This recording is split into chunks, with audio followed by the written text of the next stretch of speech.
This is a Teja News Television broadcast.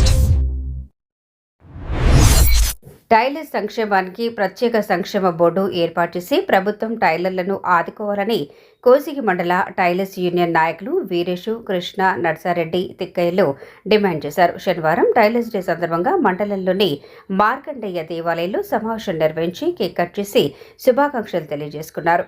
ఈ సందర్భంగా union నాయకులు మాట్లాడుతూ ప్రభుత్వం అన్ని వృత్తులను గుర్తు చేసినప్పటికీ టైలర్స్ వృత్తిని గుర్తించడం లేదని ఆవేదన వ్యక్తం చేశారు.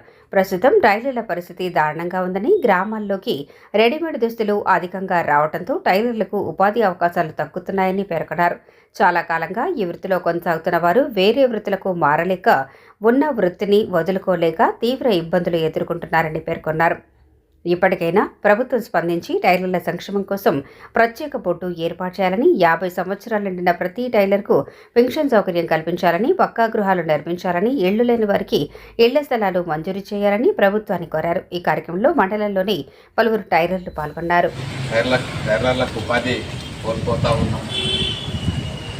ప్రభుత్వము టైలర్ల పట్ల, కార్మికుల పట్ల ఎలాంటి ఆలోచన చేయడం లేదు. ఈ ప్రైవేట్ కంపెనీలు, ప్రైవేట్ వ్యవస్థ చాలా తక్కువ ధరలకు బట్టల సేల్స్ జరుగుతూ ఉన్నాయి. సేల్స్ జరుగుతుండడం వల్ల టైలర్లకు ఉపాధి రోజు రోజుకి క్రమక్రమంగా తగ్గిపోతూ ఉంది. ప్రభుత్వం దీన్ని దృష్టిలో పెట్టుకొని ప్రతి టైలర్ షాప్కి కరెంటు రాయితీలు ఇవ్వాలా.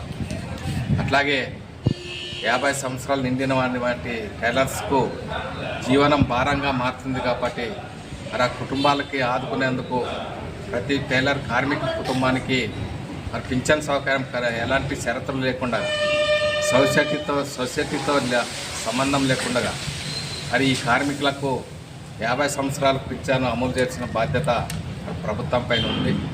ప్రభుత్వము టైలర్లని దృష్టిలో ఉంచుకొని వాళ్ళ సంక్షేమానికి ప్రత్యేకంగా నిధులు కేటాయించి మరి వాళ్ళకి 50 సంవత్సరాలకి పింఛను సౌకర్యం కల్పించాలని చెప్పేసి మేము ఈ ప్రభుత్వాన్ని డిమాండ్ చేస్తూ ఉన్నాం. గత ప్రభుత్వంలో అరకొరగా సాయం అంది ఉండేది. మరి ఈ ప్రభుత్వం వచ్చినప్పటి నుంచి కూడా రేట్లు విపరీతంగా పెరిగిపోయినాయి. మరి ఈ టైలర్ కార్మికుల కుటుంబాలు జీవనం కొనసాగించడంలో చాలా దుర్భర పరిస్థితి ఏర్పడతా ఉంది. మరి ఈ ప్రభుత్వము ఈ ప్రజల పట్ల ఈ కార్మికుల్ని దృష్టిలో ఉంచుకొని మరి ప్రతి టైలర్ షాప్కి కరెంటు రాయితీలు ఇవ్వాల్సిందిగా మేము ప్రభుత్వాన్ని కోరుతా ఉన్నాం. అట్లాగే సొసైటీకి అనుబంధంగా మినహాయించి సొసైటీకి ఎలాంటి షరతులు లేకుండా ఎవరైతే టైలర్ పని చేస్తుంటారో వాళ్ళకి 50,000 నిండిన వాళ్ళని గుర్తించి వాళ్ళకి పింఛన్ సౌకర్యం కల్పించాలని చెప్పేసి ఈ సభాముఖంగా ప్రభుత్వాన్ని మేము డిమాండ్ చేస్తూ ఉన్నాం.